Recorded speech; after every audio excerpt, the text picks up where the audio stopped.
Yup, that's me. You're probably wondering how I ended up in this situation. My name is Dave, and I'm blazing a trail to become a game developer.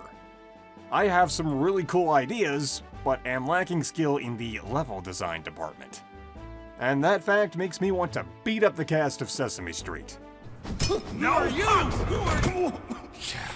But they were too tough for me, so I guess violence isn't the answer. In my last project, I created a cozy snow town. I learned that creating a detailed map with points of interest, or landmarks, made designing it a lot easier and a lot more fun. So what if I apply that same strategy to designing an actual level? I might have implied that the town is going to be crushed by the overarching glacier if someone doesn't do something. So this gives our hero Rook the perfect excuse to do some dungeon crawling. But since this is my first real try at creating a level and Rook's first taste of peril, I think we'd better start with something short and easy so the two of us can get some practice in. So here we go.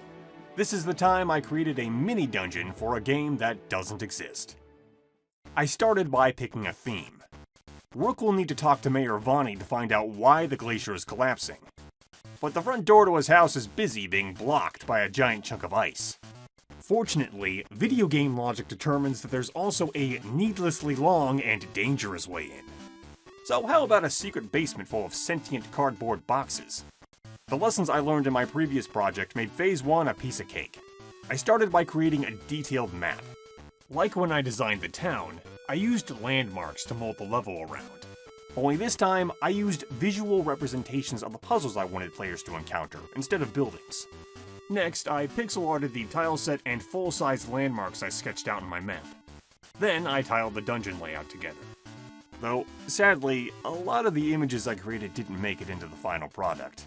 Oh well, maybe I can use them elsewhere. At this point, I thought, wow, the project is almost done. It wasn't. See, when I worked on the town, all I really needed to do was create visuals. But a well-functioning level requires a lot of well-functioning mechanics, which meant it was time to get programming. Fortunately, programming is my favorite part about game development. Unfortunately, enemies are my least favorite part about programming, which is what I had to do next. You're not typically in direct control of them, which can make it a pain to test when they don't do what you want them to. I ultimately settled on two basic enemies: the Styrofoam, who charges at you, and the Hardboard, who tries to tunnel underneath you. When Rook isn't close enough to be a problem, the Styrofoam will patrol in random directions. The Hardboard just sits around looking mean and punchable. He's just standing there, menacingly! Of course, enemies are kinda useless if the player character is invincible. So I programmed damage into the game, complete with knockback. I also added an effect that actually shows the health getting knocked out of poor Rook. Now, even getting hurt is fun! Finally, I needed to give players the ability to fight back. Violence was the answer after all! I've always felt like classic 2D battles leave a lot to be desired. At first, I thought it was because the old hit the thing until it dies strategy most of them use was too simplistic. And then I played Hollow Knight. While there are new combat abilities you learn throughout that game, I never got tired of just performing basic strikes against enemies. After comparing it to a few other games where I felt the combat was lacking, I noticed two things Hollow Knight does really well when you land a hit: visual and sound effects. Take a look at this and tell me if you see what I mean.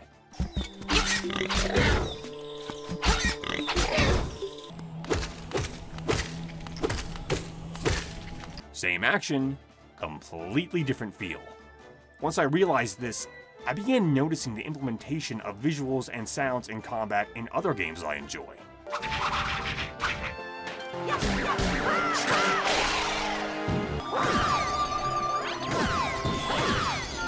So I followed suit.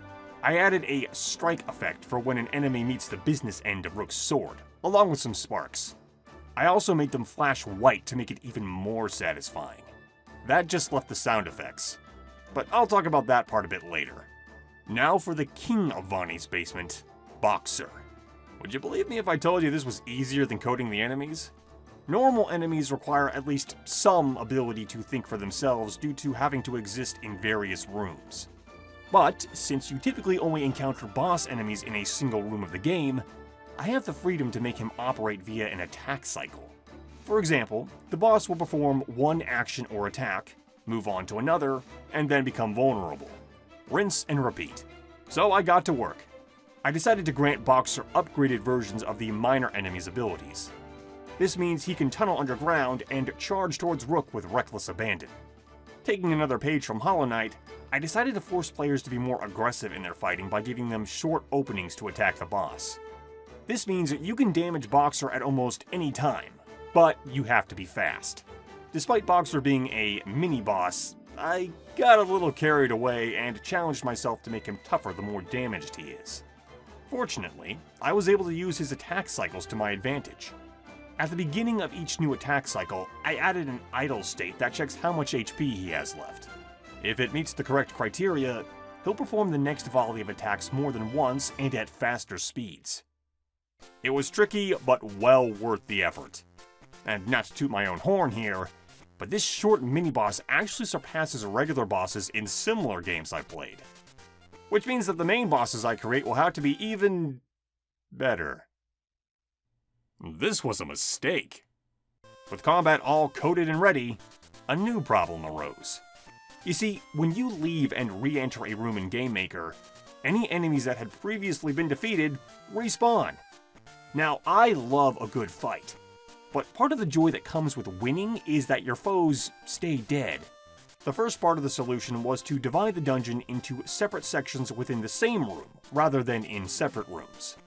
Unfortunately, the camera I had set up only stopped moving if the room border was reached, meaning it wouldn't stop at a sections border. I used Aaron Craig's Game Maker camera tutorial and modified the code so that the camera will stop moving when it reaches specific coordinates. The game sets these coordinates whenever Rook walks through a passageway and transitions to a new section of the room. This did mean I had to measure out each section in pixels to get the right values, but it was worth it. It's so much easier to manage things like puzzle and enemy placements from one central location. Once again, I patted myself on the back and thought, all done. It's time to relax. It was actually time for more work. At this point, I had already created things like passageways, switches, buttons, and pushable blocks. Standard dungeon puzzle mechanics. Though the blocks required a surprisingly large amount of code to work the way I wanted them to. The real trick here, though, was choosing how passageways get opened when a puzzle is completed. I needed a way to link separate instances of the passageway object I created to their own specific triggers. To resolve this, I created a central puzzle checker object. From this single object, I can spawn various instances of the same passageway, but give each one its own variable name. I did the same thing with triggers like switches and buttons.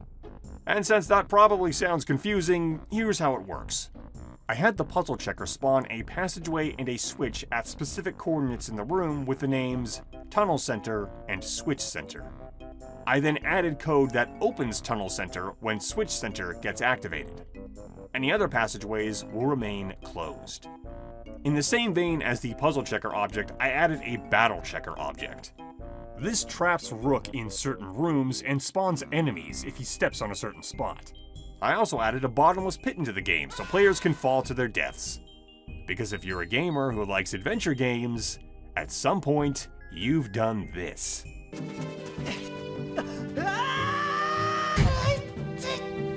And you did it on purpose. Alright, surely I'm almost done now, right? No. I had to finally confront the one thing I'd been dreading this entire project. Sound effects. They're super important to making a game fun and satisfying to play, so I couldn't just phone it in on this. I really wanted to make some retro sounds for this project, but after scouring the internet, I couldn't find hide nor hair of how to make them. I tried to make a few on my own, but not only did I find the process boring and aggravating, I also didn't like the sounds I created. So I did what any responsible adult would do in my position. I paid someone else to do it. And I'm really glad I did, because the guy I hired did a phenomenal job. I also hired someone else to do the music as well. I am interested in learning to make music myself, but I wanted this project to get done sometime in the next millennium. With that said, am I done now? Of course not! The glacier is collapsing and we haven't even cleared the mini dungeon yet. Time to fix that. So here's part 1 of a walkthrough for my own game. I have a few more quick things to show you afterwards, so stick around. And yes, here's a timestamp in case you want to skip the gameplay.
When I released my last video, I had some people ask me what the NPCs of the town I created look like.